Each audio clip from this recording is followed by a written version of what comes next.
नमस्कार, the wire में आपका स्वागत है। मैं हूं आरफा खानम शेरवानी। द वायर पर आपने एक कार्यक्रम देखा जिसमें हमने आपको बताया कि 24 घंटे के दौरान रामनवमी के अवसर पर किस तरह से जो मुस्लिम इलाके हैं वहां पर भगवा धारी धारी भीड़ घुस गई और वहां पर अपमानजनक गाने बजाए गए और एक तरह से प्रोवोक करने चिढ़ाने की वहां पर कोशिश की गई। और इस पूरे मामले में जिस तरह से हिंसा पेश आई उसके बाद कम से कम 2 लोगों की मौत हुई।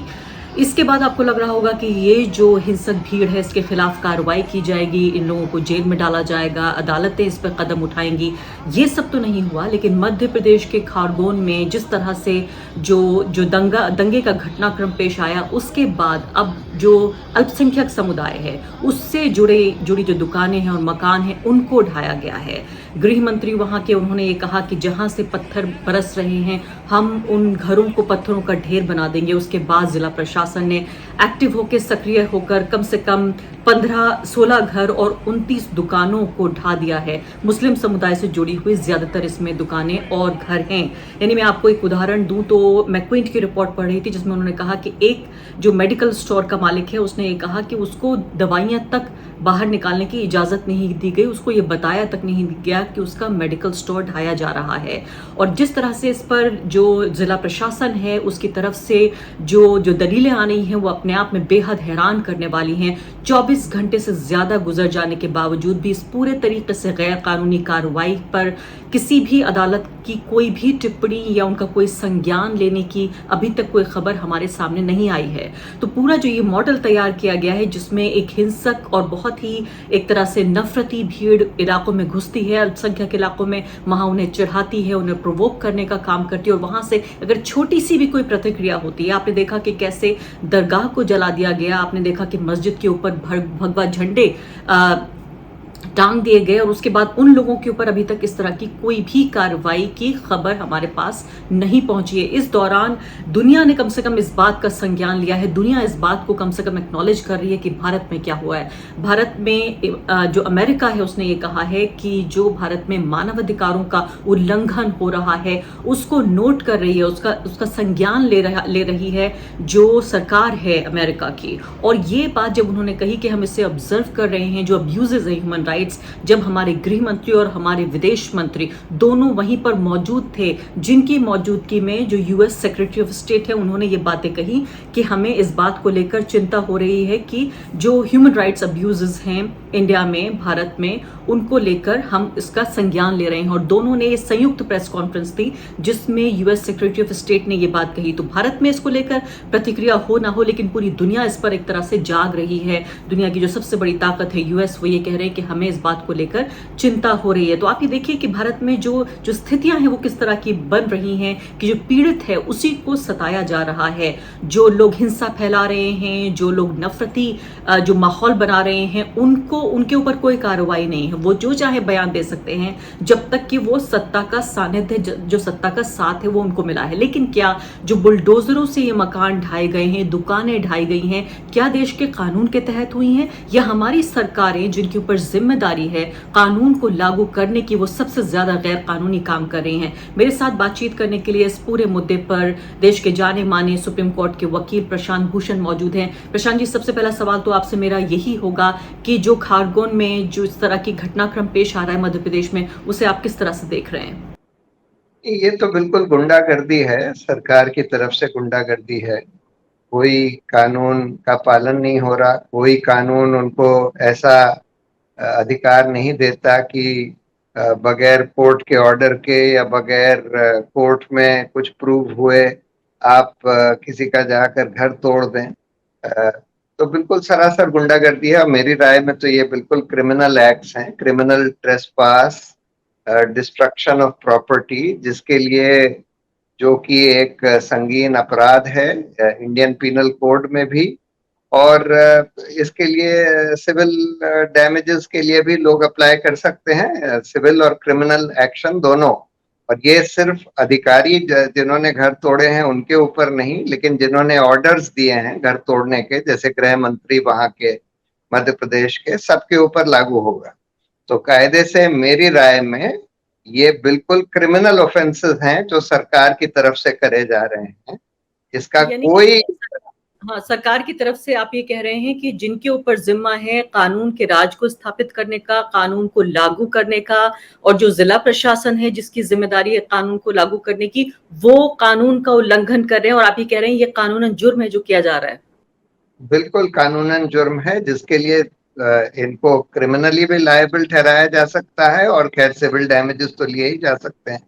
जो डैमेज किया गया है, जो परेशानी करी गई है लोगों के लिए, और कायदे से इसमें जुडिशरी को सुओ मोटो संज्ञान लेना चाहिए। इतने गंभीर मामले में हाई कोर्ट और सुप्रीम कोर्ट का यही काम है कि लोगों के मौलिक अधिकारों की रक्षा करना। जहां इस तरह से मौलिक अधिकारों का हनन हो रहा है, वहां पर, और इतने दिन दहाड़े और खुलेआम, और गृह मंत्री के शह पर, गृह मंत्री के कहने पर अगर कानून के राज की धज्जियां उड़ाई जा रही हैं, तो इसमें सुप्रीम कोर्ट का सिर्फ राइट ही नहीं है, उनकी ड्यूटी है, सुप्रीम कोर्ट और हाई कोर्ट दोनों की, कि इसका संज्ञान खुद लें और उनको जवाबदेह ठहराएं और 24 घंटे लोगों से को कॉम्पनसेट करें। जी हाँ, 24 घंटे से ज़्यादा गुज़र गए हैं, सुप्रीम कोर्ट, हाई कोर्ट बिल्कुल खामोश हैं। ऐसा लगता है कि दुनिया के सबसे बड़े लोकतंत्र में जैसे कानून का राज खत्म हो गया है। मैं ये भी आपसे जानना चाहती हूँ फिलहाल कि जिस तरह से मैं बयानात पढ़ रही थी कि जो वहाँ के एसडीएम हैं खारगोन के, मिलिंद धोके, उन्होंने कहा है कि ये जो जो चीज़ें ढाई गई हैं, जो एस्टेब्लिशमेंट्स हैं, वो पहले से ही इलीगल लिस्ट में थे, गैर कानूनी लिस्ट में, और इसके अलावा ये अतिक्रमण था, एनक्रोच्ड एस्टेब्लिशमेंट थे अंग्रेजी में उन्होंने कहा, और ये लोग जिनके ये घर थे और एस्टेब्लिशमेंट थे, ये स्टोन पेल्टिंग, पत्थरबाजी में शामिल थे, इसलिए इनको डिमोलिश किया गया है। ये एक तरह से under the anti encroachment drive of the state. तो ये समझ में नहीं आ रहा है कि ये अगर एनक्रोचमेंट, अतिक्रमण किया गया था जमीन का, इसलिए इसको ढाया जा रहा है, या पत्थरबाजी की थी इसलिए ढाया जा रहा है, एडमिनिस्ट्रेशन क्या कहने की कोशिश कर रहा है? और अगर अंग्रेजी में इनका ये बयान पढ़ें जो एसडीएम है वहां के। देखिए, गृह मंत्री ने तो सीधा बोला कि पत्थरबाजी करी गई इसलिए हमने ढाया है, और अगर एसडीएम ये कह रहा है कि इलीगल थे, एनक्रोचमेंट था, तो पहले नोटिस देना चाहिए था। बगैर नोटिस के तो आप इलीगल एनक्रोचमेंट को भी नहीं हटा सकते। अगर काफी दिन से वहां बने हुए हैं तो आपको नोटिस देना होगा। उसके बगैर आप इस तरह से डिमोलिश नहीं कर सकते। तो इसलिए दोनों तरह से ये बिल्कुल गैर कानूनी है, और ये 16 घर क्रिमिनल ट्रेसपास। और 29 दुकानें ढाई जा चुकी हैं, इनमें से ज्यादातर मुस्लिम समुदाय के लोगों से संबंधित हैं, उनकी प्रॉपर्टी थी। मैं पढ़ रही थी बयान, एक जो मेडिकल स्टोर का मालिक था उसका, वो ये कह रहा था कि उसको बताया भी नहीं गया कि उसका उसका जो मेडिकल स्टोर है उसको ढाया जाएगा। उसमें तमाम तरह की तमाम दवाओं से भरा हुआ मेडिकल स्टोर था, जिसको प्रशासन ने ढा दिया। उसके साथ साथ तमाम दवाएं भी पूरी तरीके से खाक बन गई, तो दवाएं भी ढाई जा चुकी हैं, यानी वो भी एक तरह से पाउडर बन गया, और उसके अलावा पूरा उसका मेडिकल स्टोर ढा दिया गया। जो पब्लिक रिलेशन ऑफिसर हैं खारगोन के, उनका मैं ट्वीट पढ़ रही थी, वो कह रहे हैं कि खारगोन शहर में पथराव के बाद माहौल बिगाड़ने वालों की धरपकड़ के बाद उन्हें आर्थिक नुकसान के तौर पर दंडित किया जा रहा है। शासन के निर्देशों के बाद प्रभावित क्षेत्र में चला है बुलडोजर। नहीं नहीं, बिल्कुल साफ है, क्लियर है कि पहली बात तो ये इसके आड़ में किया जा रहा है कि लोगों ने पत्थरबाजी करी। अरे भाई, आपने कैसे कैसे एस्टेब्लिश किया? कोई कोर्ट ऑफ लॉ में एस्टेब्लिश होगा। और फिर भी कोई कानून ये नहीं कहता कि अगर किसी ने पत्थरबाजी करी तो आप उसका घर तोड़ देंगे। आप उसको दंडित करिए, उक्त धाराओं में दंडित करिए, उसको अक्यूज बनाइए, उसका ट्रायल करिए। इस तरह से आप थोड़ी कर सकते हैं कि किसी का जाके घर गिरा दें, ये कह के कि भाई उसने पत्थरबाजी करी इसलिए हम उसका घर गिरा रहे हैं। ये तो बिल्कुल दादागिरी चल रही है। सरकार की तरफ से दादागिरी चल रही है। कानून का राज बिल्कुल ध्वस्त कर दिया गया है। इन लोगों को लगता है कि क्योंकि ये लोग सत्ता में हैं तो कुछ भी कर सकते हैं, और खासकर मुस्लिम समुदाय को परेशान करने के लिए ये सब किया जा रहा है। पहले तो ये जो दंगई लोग हैं, जो ये हिंदू ग्रुप्स के, हिंदुत्व ग्रुप्स के जो हैं, विश्व हिंदू परिषद, बजरंग दल वगैरह के, ये लोग सब जगह जाकर दंगा करते हैं, मस्जिदों के सामने दंगा करते हैं, उन पर चढ़ जाते हैं, झंडा फहराते हैं वगैरह। उनके खिलाफ एक्शन नहीं लिया जाता। और फिर जिस समुदाय को परेशान किया जा रहा है, इन मॉब्स के द्वारा, उनके खिलाफ आप ये सब कर रहे हैं और इस आड़ में कर रहे हैं कि भाई उन्होंने पत्थरबाजी करी। किसी ने एस्टैब्लिश नहीं किया कि किसने पत्थरबाजी करी, किसने नहीं करी।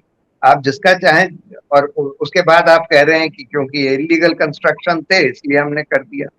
किसी भी तरह से अगर इलीगल कंस्ट्रक्शन भी थे तब भी बगैर नोटिस के आप उनको नहीं बुलडोज कर सकते। लेकिन प्रशांत जी, ये पूरा जो एक मॉडल उभर कर सामने आ रहा है कि पहले ये जो उग्र भीड़ होती है, ये जाके मुस्लिम इलाकों में अपने धार्मिक जुलूसों के नाम पर ये घुसने की कोशिश करते हैं, घुस जाते हैं, वहां चढ़ाते हैं लोगों को, और एक जो मिनिमम रिएक्शन है, एक निम्नतम प्रतिक्रिया का इंतजार किया जाता है कि कोई एक आदमी या एक औरत वहां से पत्थर या अपने डिफेंस में कुछ भी अपने को बचाने की कोशिश करे, और उस प्रतिक्रिया को फिर स्टेट जो है, जो सरकार है, वो उसे दंडित करती है, उनके घर ढाकर लोगों के या उन्हें सजाएं देकर। अभी भी दर्जनों की तादाद में, यानी मान लीजिए आप 77 से भी ज्यादा, भी मैं कुछ देर पहले ही पढ़ रही थी, 77 से भी ज्यादा लोगों को गिरफ्तार किया गया है। खुद गृह मंत्री ने इस बात को कहा है। उसमें जाहिर है बेशतर लोग जो हैं वो मुस्लिम युवा हैं, तो यानी पहले उनके इलाकों में घुसकर उनको चढ़ाना, उन्हें अपमानित करना, उनके सामने नाच गाना करना, उसके बाद जब वो उस पर एतराज जाहिर करें, अपने डिफेंस में कोई चीज करें, तो उनको जेलों में भर देना और उनकी प्रॉपर्टीज डिमोलिश कर देना। ये इस तरह से जब सरकारें करने लगी तो आम नागरिक क्या करे? देखिए,